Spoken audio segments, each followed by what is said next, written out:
모름지기 우리 기독교의 신앙은 소망의 신앙입니다. 그리스도인은 다른 사람이 아닙니다. 소망의 사람이지요. 믿음으로 산다는 것은 어떤 현실 중에서도 하나님으로 나의 소망 삼고 그 소망이 있기에 오늘에 감사하며 사는 겁니다. 아무튼 믿음이 있다면 우리 안에 반드시 소망은 함께 합니다. 이런 소망에는 특징이 있죠. 성경이 보여주는 소망을 가만히 보면 아주 역설적입니다. 보시면 소망은 반드시 고난 중에 나타나고요. 고난을 통해 더욱 강해집니다. 로마서 5장 3절 4절입니다. 우리가 환난 중에도 즐거워하나니 이는 환난은 인내를, 인내는 연단을, 연단은 소망을 이루는 줄 알미로다. 이 말씀을 역으로 정리하면 이리 됩니다. 연단 없이 소망은 없습니다. 인내 없이 연단은 없습니다. 환난이 없는데 인내도 당연히 없습니다. 이걸 연결하면 이렇게 되죠. 환난이 없는데 무슨 소망이 있겠으며 소망이 없는데 무슨 기쁨이 있겠습니까? 우리 하나님의 바람이 있습니다. 자녀된 우리가 정말 소망의 사람 되기를 원하십니다. 돌아보면 그렇게 우리를 사랑하심에도 하나님께서 그 자녀들에게 고난을 허락하시는 이유도 바로 여기에 있습니다. 고난을 통해 더 소망의 사람으로 만드시기 위함입니다. 세상 학문 중에 미래학이란 게 있습니다.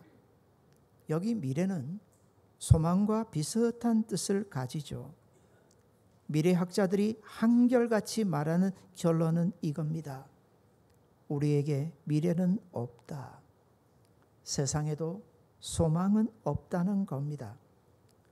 오늘 세상 돌아가는 꼴만 봐도 굳이 전문가가 아니라도 누구나 충분히 이렇게 말할 겁니다.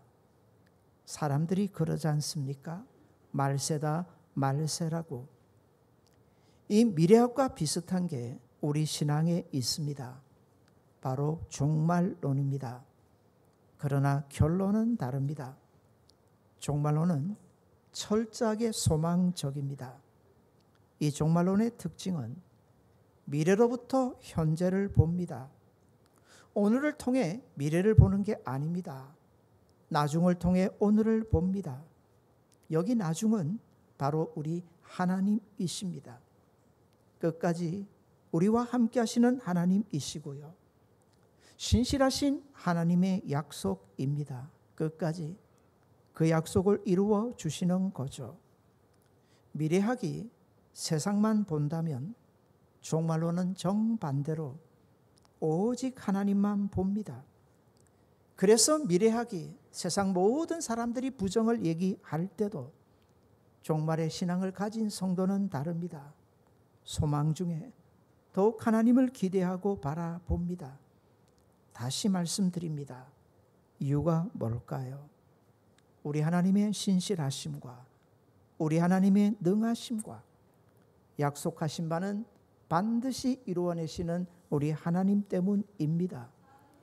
오늘 주일도 욥이라는 사람으로 은혜를 나눕니다.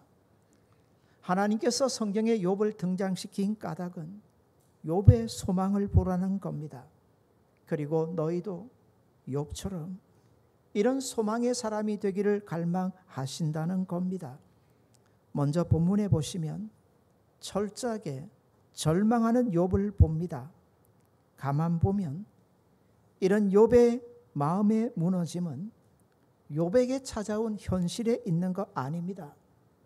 욥이 많이 가졌는데 다 잃었어. 절망하는 게 아니라는 겁니다. 다 잃었을 때도 욥은 그 중심이 무너지지 않았습니다. 욥의 무너짐은 사실 욥을 위로한답시고 찾아온 친구들 때문입니다. 그 친구들이 욥을 향해 퍼붓는 말들 때문이죠. 욥의 친구들을 가만히 보면서 말이 얼마나 중요한지, 그리고 내 자신을 돌아봅니다. 나는 어떻게 말하며 사는 사람인지, 내 말에는 하나님이 계신가? 아니면 나는 하나님 없는 인생들처럼 말하지는 않는가? 오늘 본문은 욥의 세 친구 중에 엘리바스가 한 말에 대해 욥이 대답하는 겁니다. 엘리바스는 욥의 친구들 중에서도 나이가 제일 많은 사람입니다.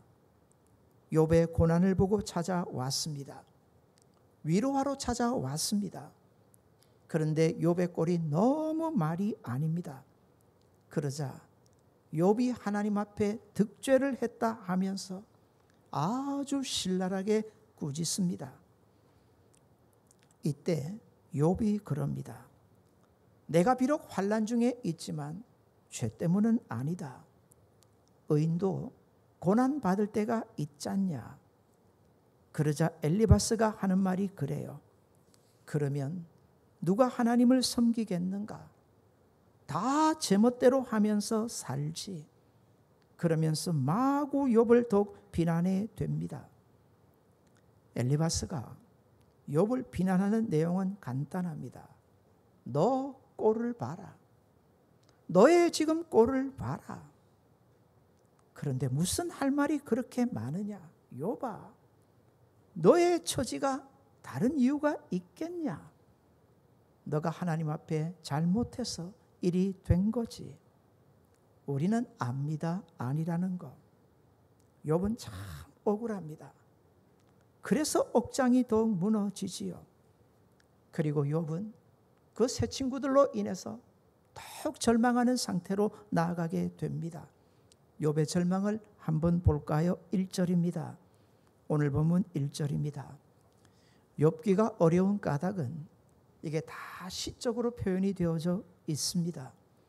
제가 할 수 있으면 쉽게 바꾸어 드리도록 하겠습니다. 1절 보시면 나의 귀운이 쇠하였으며 나의 날이 다 하였고 무덤이 나를 위하여 준비되었구나. 이제 죽었다는 겁니다. 그냥 죽고 싶다는 겁니다. 죽음만이 가장 나를 편하게 해줄 것 같다는 겁니다. 얼마나 힘들면 욥이 이런 고백까지 하겠습니까? 욥의 이러한 처참한 절망은 11절에도 반복되는데 11절 조금 내려가서 보십시오. 나의 날이 지나갔고 내 계획도 내 마음의 소원도 이제 다 끊어졌다. 욥에게는 이제 어떤 계획도 어떤 소원도 없다는 겁니다. 다 끝났다는 거죠. 지금 내 처지가 이런데 죽음밖에 준비된 게 뭐가 있겠냐. 욥에 대해서 잘 모르시는 분들은 욥이 원래부터 이렇게 부정적이고 염세적인 사람인가 여길 수 있습니다. 그런데 욥은 원래 그런 사람 아닙니다. 욥은 잘 아시는 것처럼 하나님을 참 경외하고요. 참 긍정적이고 밝은 성품의 소유자입니다. 그런데 욥에게 불어닥친 그 고난이 위로한답시고 찾아온 그 세 친구들의 말들이 욥을 계속 이렇게 몰아붙이는 겁니다. 욥을 보면서 역시 인생은 인생이다 돌아보게 됩니다. 자, 11절입니다. 계속되는 욥의 고백입니다. 그들은 밤으로 낮을 삼고 빛 앞에서 어둠이 가깝다 하는구나. 이게 누가 한 말이냐면 욥의 친구들이 욥에게 해준 말입니다. 이 말은 이런 겁니다.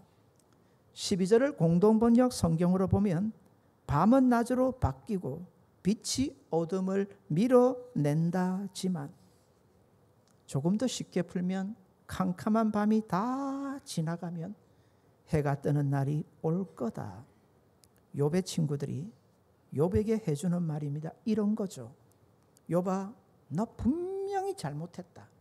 회개해라. 너 하나님 앞에 정말 득죄했으니 회개하라. 회개하면 하나님이 이전과 같이 너를 다 돌려주실 거다. 그리할 거다. 우리는 욥을 잘 압니다. 욥이 친구들의 말을 들을 때마다 마음이 얼마나 녹아내리겠습니까? 욥의 잘못이 아니라는 거 알지 않습니까? 물론 우리가 잘못해도 하나님은 그리할 수 있지만 욥의 경우는 성경이 분명히 아니라는 걸 가르쳐 줍니다. 친구들의 말, 너 잘못했으니 하나님 앞에 빨리 회개하고 이실 짓고 하라. 그 다음입니다. 그러면 하나님이 다 회복시켜 줄 거다. 이 세 친구를 가만히 보십시오. 하나님 얘기는 하는데 하나님이 있습니까? 없습니까? 없습니다.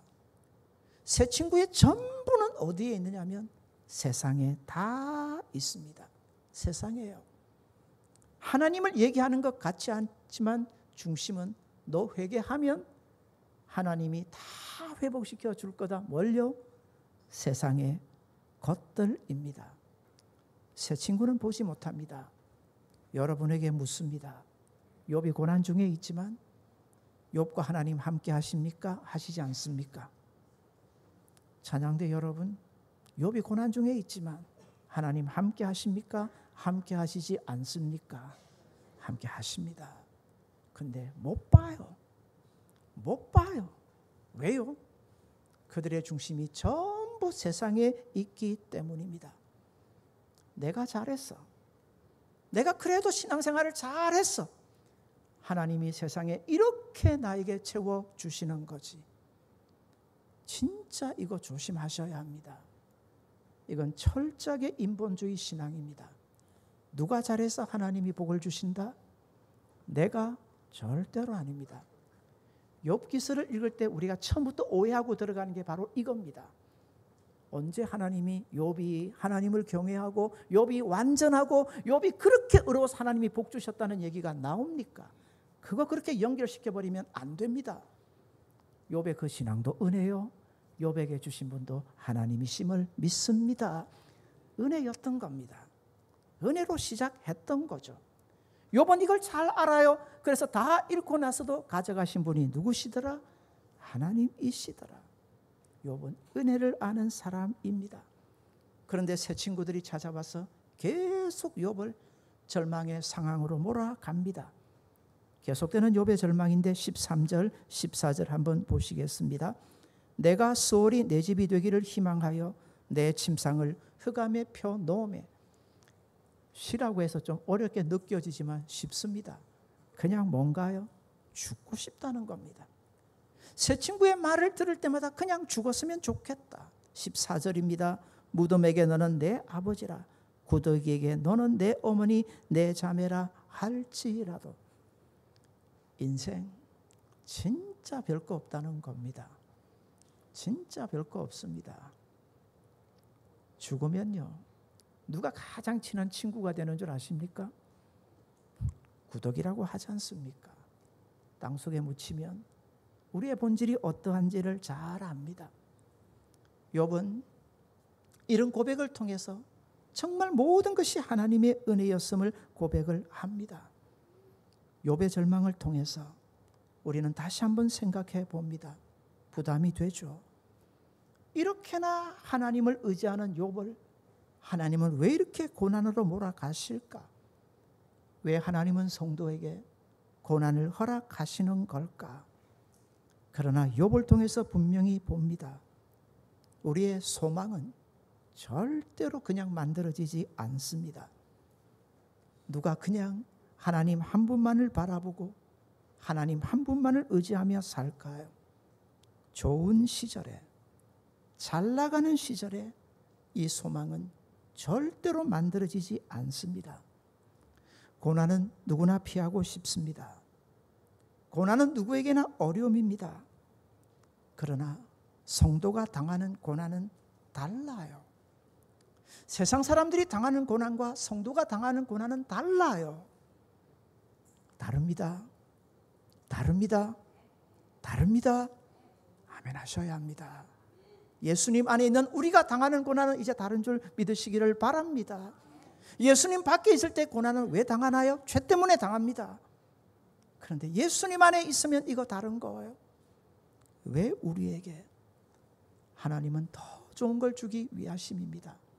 그게 바로 소망입니다. 오직 우리로 하나님 한 분만을 더 바라보도록 하시기 위함입니다. 여러분에게 묻습니다. 뭐가 복인가요? 뭐가 복인가요? 우리 성산의 성도님들이라면 다 바로 나오셔야 합니다.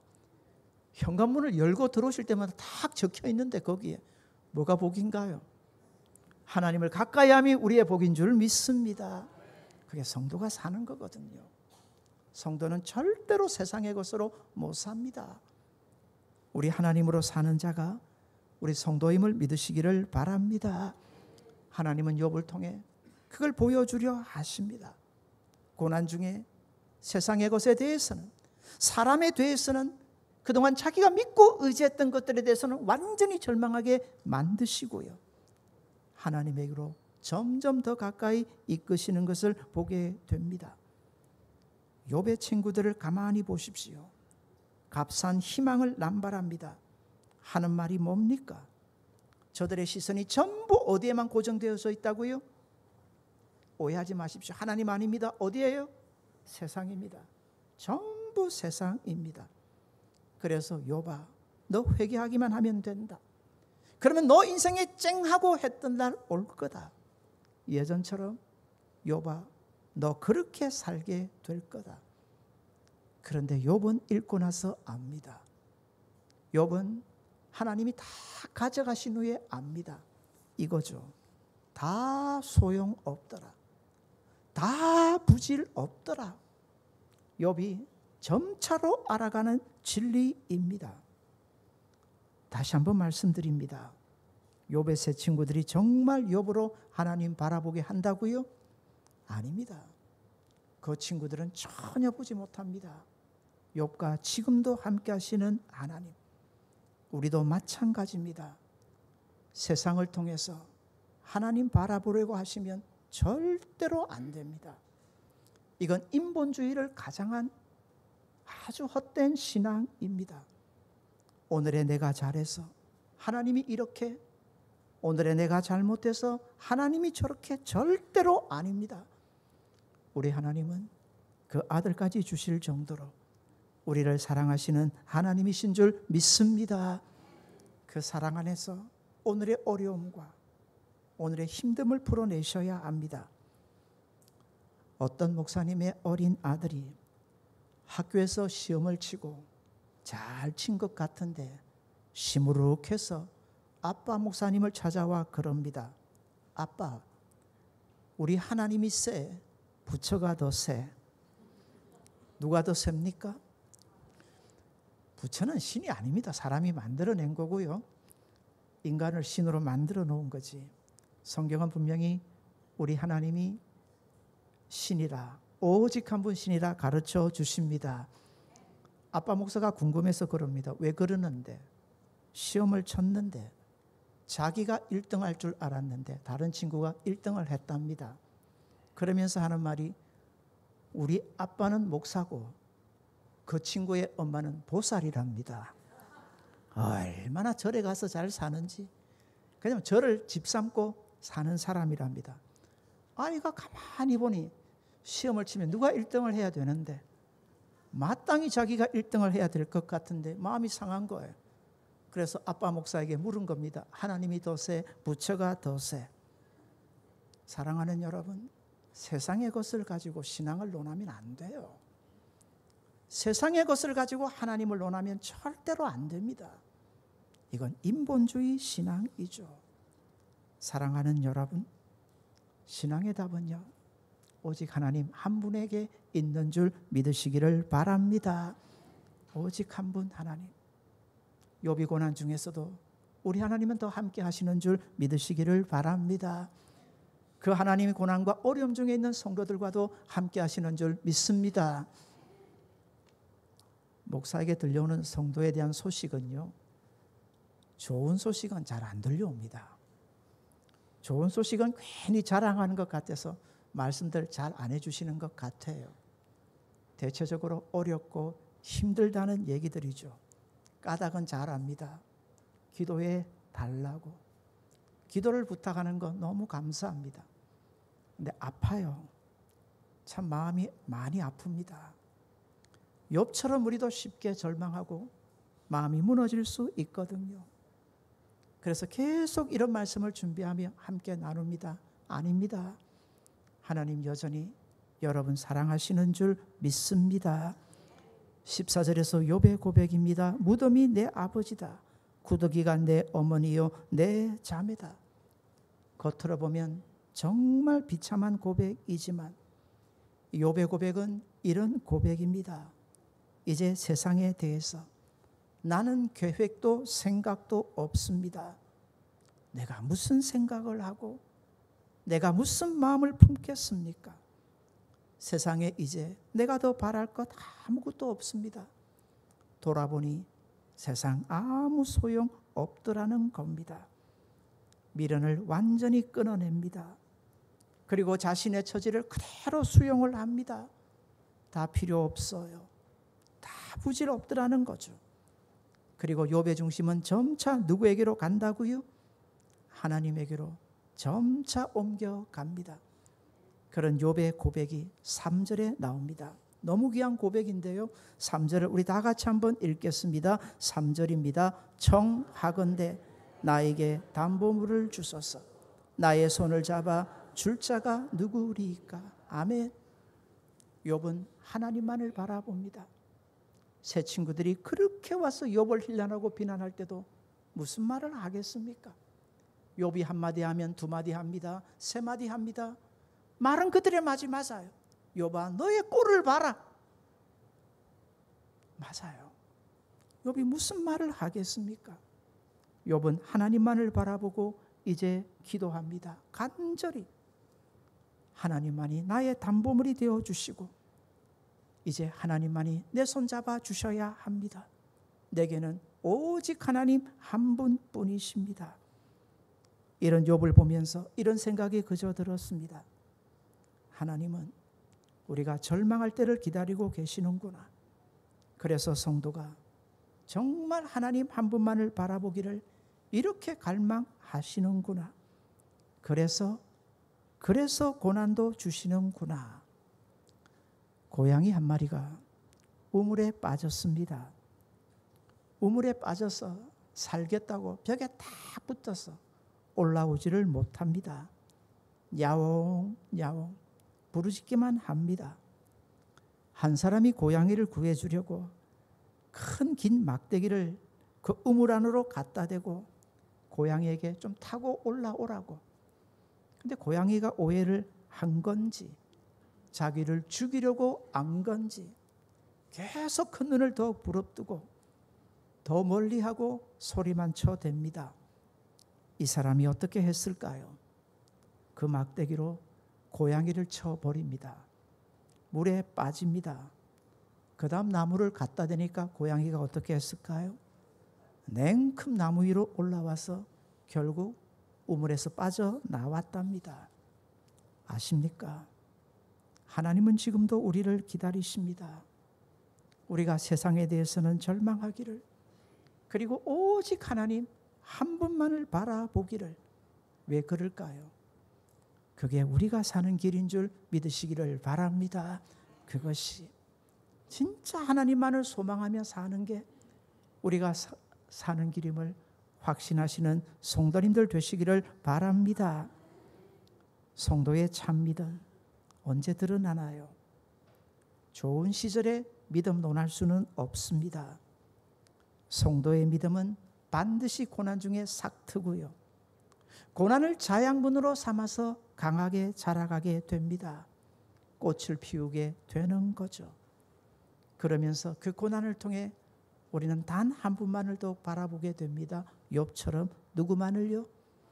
우리 하나님 한 분만을. 신앙의 길은 여러 가지 아닙니다. 신앙의 길은 복잡하지 않습니다. 신앙의 길은 좁은 길입니다. 신앙의 길은 한 길입니다. 예수님은 이 길을 두고 이렇게 말씀하셨습니다. 누구든지 나를 따라오려거든 자기를 부인하고 자기 십자가를 지고, 이 말은 죽어야 한다는 겁니다. 반드시 죽어야 합니다. 저는 세상의 것 다 가지고서 하나님 잘 믿는 분 아직 못 봤습니다. 세상의 것 다 가지면요, 하나님 가까이 하기는 정말 힘듭니다. 하나님만을 소망하면서 살기는요, 사랑하는 여러분, 고난 중에 계십니까? 아픔 중에 계십니까? 이거 역으로 이해하셔야 합니다. 옆에 분에게 도전해 드립시다. 하나님이 사랑하시는 증거입니다. 저는 지금도 꿈을 꿉니다. 어린 시절의 꿈입니다. 아버지가 하시는 일이 다 안 돼서 어머니가 일찍 떠나시고 땅을 조금 구입해 두셨는데 거기에 아주 집 같지 않는 집이 있었습니다. 그리고 거기에서 몇 년을 버텼는데 오늘처럼 비가 오면 무너질까 싶어서 그 꿈이 지금도 꿔집니다. 그때 그렇게 근심하고 걱정했다. 그런데 돌아봅니다. 제가 좀 고난당하지 않은 사람처럼 안 보이십니까? 좀 귀엽다고 하시던데. 뭐 귀공자처럼 잘한 것처럼 안 보이십니까? 아니라시는데 감사하고요. 전혀 아닙니다. 어린 시절을 돌아보면 그런 경험들, 얼마나 힘들었으면 얼마 전까지 그런 꿈을 꿉니다. 그런데 돌아보면 제 중심에 있어요. 그래서 누구만 잡고 있더라고요? 하나님만. 다 하나님만 잡고 있는 중심이 있어요. 그렇습니다. 하나님은 우리 다른 길로 절대로 인도하지 않습니다. 한 길입니다. 반드시 소망의 사람 되게 하시는데 누구만 바라보게 하신다고요? 하나님 한 분만을 바라보게 하십니다. 참 이 부분은 죄송해요. 제가 욥기를 설교하면서도 참 내가 잘못했구나. 욥의 마지막이 뭐든가요? 하나님이 다시 욥을 회복시켜 주시는데요, 딱 2배로 회복시켜 주십니다. 이게 욥기의 마지막이거든요. 그걸 강조를 했었습니다. 그런데 부모의 입장에서 말씀을 준비하면서 성경을 보는데 욥의 자녀들이 몇 명인가요? 10명입니다. 아들 7, 딸 3. 하루아침에 잔치하다 다 죽습니다. 그리고 나중에 하나님이 10명의 자녀들을 주십니다. 그런데 부모 입장에서 생각해 보십시오. 죽은 자녀들 자녀 아닙니까? 진짜 마음 아픈 거는요, 사랑하는 사람의 죽음입니다. 부모 입장에서 자녀의 죽음은요, 자녀 10명, 20명, 50명, 100명을 주십시오. 그게 해결이 되는가? 근데 욥의 신앙입니다. 욥은 구합니다. 욥은 참 특별한데 고난을 통해서 그의 눈이 활짝 열립니다. 하나님 내게 담보물을 주십시오. 끝까지 누군가 나의 손을 좀 붙잡아 주십시오. 하나님 그 욥의 기도 들어주십니다. 욥의 기도거든요. 욥의 기도 들어주십니다. 그리고 결국 누구를 보내어 주십니까? 아들 되시는 우리 예수님 보내어 주십니다. 우리를 대신하여 십자가에 죽게 하셨습니다. 그 사랑 보이시고 욥의 영원한 담보물이 되어 주십니다. 그리고 욥의 신앙입니다. 욥기 19장 25절 읽어드립니다. 내가 알기에는 나의 대속자가 살아계시니 마침내 그가 땅 위에 서리라. 내가 가죽 이 복김을 당한 뒤에도, 이거 죽는다는 시적인 표현이거든요. 내가 육체 받겠으라도, 내가 죽고 났으라도 누구를 보리라? 하나님을 보리라. 너무 특별한 고백입니다. 구약 성경에는 천국에 대한 개념이 없습니다. 천국은 언제부터 등장하느냐 하면 예수님 오시고 나서부터 등장합니다. 예수님 오시기 전에는 사람 죽으면 그냥 음부에 갔다라는 표현만 등장합니다. 그런데 예수님 말씀은 무시무시합니다. 뭐냐면 믿으면 뭐고요? 영생이고요. 믿지 않으면 영멸입니다. 영벌입니다. 이 말씀은 생명의 주인이시고 천국의 주인이신 예수님만이 하실 수 있는 말씀이거든요. 예수님 믿고 사는 게 얼마나 복된지 예수님은 스스로 우리에게 가르쳐 주셨습니다. 그런데 욥을 보십시오. 그 주님을 배웁니다.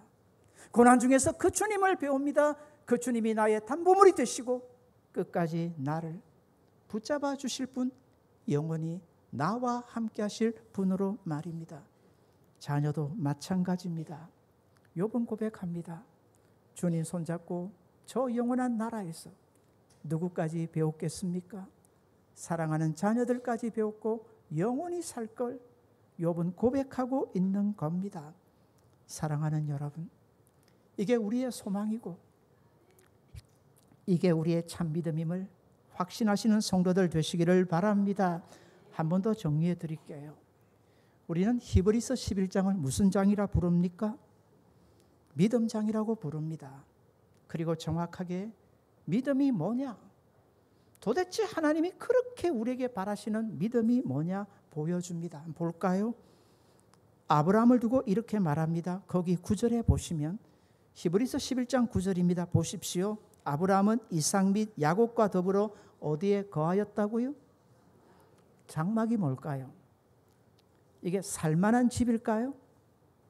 그냥 말하면 텐트입니다. 집도 집다운 게 아니에요. 그렇게 아브라함과 그 자녀들은 떠돌아다닙니다. 어디에서? 가나안 땅에서. 살만한 곳에는요, 가나안 사람들이 다 정착하고 살고 있거든요. 때가 아니기에 하나님 그들 쫓아내지 않게 하셨습니다. 아브라함은 떠돌아다닙니다. 그런 아브라함에 대해서 뭐라고 말합니까? 10절입니다. 이는 그가 하나님이 계획하시고 지으실 터가 있는 뭘 바랐음이라? 성을 바랐음이라. 이 성이 어디입니까? 천국입니다. 하나님 예비하시는 그 나라입니다. 그 영원한 하나님의 나라를 소망하고 영원히 왕 되신 하나님과 함께 살 것을 소망하며 아브라함은 살았다는 얘기입니다. 이게 믿음입니다. 모세는 어떻습니까? 그는 충분히 애굽의 바로가 될 수 있는 사람입니다. 그런데 어찌했다 합니까? 25절, 히브리서 11장 25절입니다. 도리어 하나님의 백성과 함께 고난받기를 잠시 죄악의 낙을 누리는 것보다, 이게 뭡니까? 이게 세상입니다. 죄악의 낙을 누리는 것, 이게 세상입니다. 이것보다 훨씬 더 좋아했다. 왜 이리 했을까요? 26절입니다. 그리스도를 위하여 받는 수모를 애굽의 모든 보화보다 더 큰 재물로 여겼으니 뭘 바라봤다고요? 이는 상 주심을 바라봄이라. 사랑하는 여러분, 믿음이 뭔가요? 믿음은 소망입니다. 믿음이 뭐라고요? 믿음은 소망입니다. 믿음은 시작이고 소망은 결론입니다. 뭘 소망하면서 사느냐 하는 겁니다. 참 믿음은 하나님에게 모든 소망을 두고 그 하나님과 영원히 살 저 나라를 바라보면서 사는 겁니다. 그래서 히브리서 11장 믿음의 장은요, 또 다른 이름이 있습니다. 소망장이고 천국장이 됩니다.